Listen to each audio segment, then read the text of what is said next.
When many people may regard FFlogs as nothing but a leaderboard that people use to feel important, it also is a tool that can be used to better yourself, and a damn good one at that. Learning how to use it properly makes it that much easier to pinpoint mistakes and move forward. I'm Madsin, and this is Healer's Toolkit.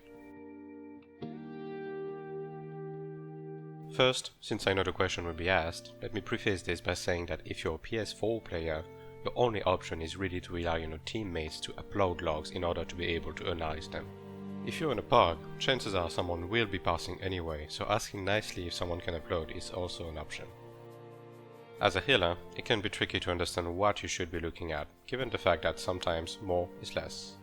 Something that can make it easier if you're not sure what to look at is to find a player you know is playing the job in an efficient manner and get good results without the group catering to him. Thankfully, as a healer, doing so is actually easier than on other jobs. Simply select the best combined healer DPS display mode for the specific fight you want to check, pick your healer combination of choice and go from there. Doing so will dodge players that inflate their numbers artificially by simply not healing. However, as a quick piece of advice, do not pick a player in the top 10. While picking a good player for comparison purposes is good, aiming for unrealistic goals that heavily relies on the rest of the group can make it hard to tell if something is truly better on a general basis. Once you've found the player that seems to fit best, you'll want to look at a few key points. As I mentioned in my first video, some mistakes are a lot more common than others. You'd want to check for those in priority. Also, keep in mind the fight's clear time is also a major factor. An 8 minutes encounter will have a lot less cast than a 9 minutes one. You can either do some quick mental math to get an idea of how both would have looked like had the kill time been the same, or, if you can't be bothered, try to find someone that had a kill time similar to yours. The first thing you want to take a look at is CPM. Understanding how active you are in comparison to a more seasoned player is important to understand where you can improve. You can find your CPM in the Cast tab under the CPM column when you don't have a specific player selected. Note that you can also see exactly how active you are for the duration of the encounter in the Active column next to it. It should be noted that a 100% active time is basically impossible due to most encounters having downtime where the boss isn't targetable and/or movement heavy segments. Next, you'd want to check out the Healing tab, and that's where things get ambiguous. Technically speaking, you want your healing percentile to be as low as possible. The least amount of GCD spent on healing, the better.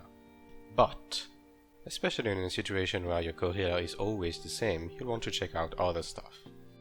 First, overhealing. Anything above 30 to 40% usually means something is going wrong. Usually, it's either a sign that you're wasting GCs on unnecessary healing, overusing regens, or bad healer synergy. You can click on your name to show the detailed list of the healing spells you used during the fight and check the Overheal tab to see exactly what was used incorrectly.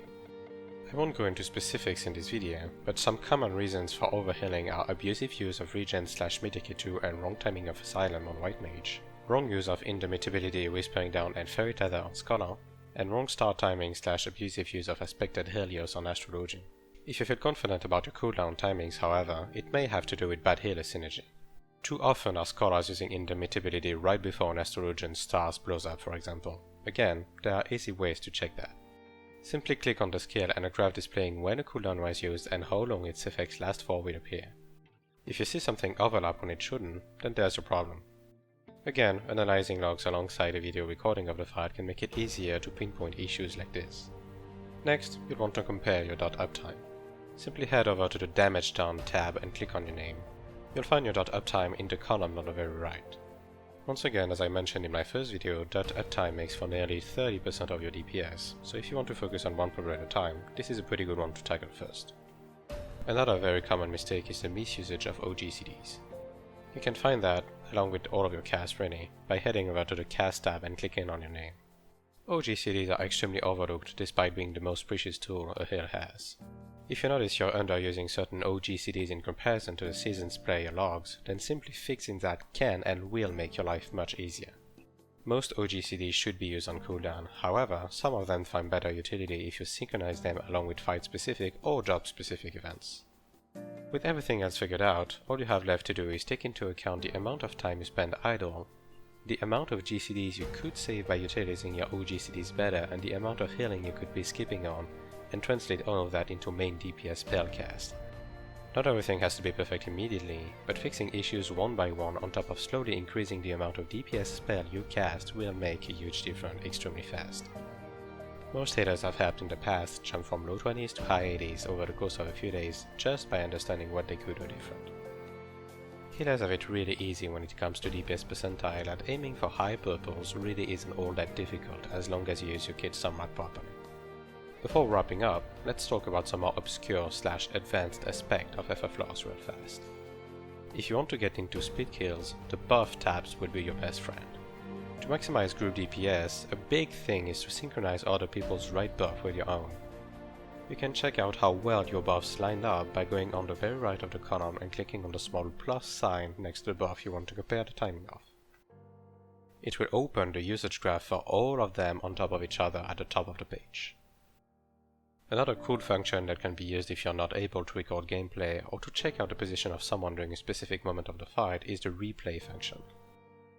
Simply click on the replay button on the top right and it will open a simulation of what went down during the fight. You can speed it up, slow it down, or filter out specific players/monsters in order to find what you're looking for. And that's gonna be it for this episode of Healer's Toolkit. If you enjoyed the video, feel free to leave a like and share it. If you have feedback to provide or would like me to tackle a specific aspect of healing next, you can leave a comment below. Till next time, thanks for watching.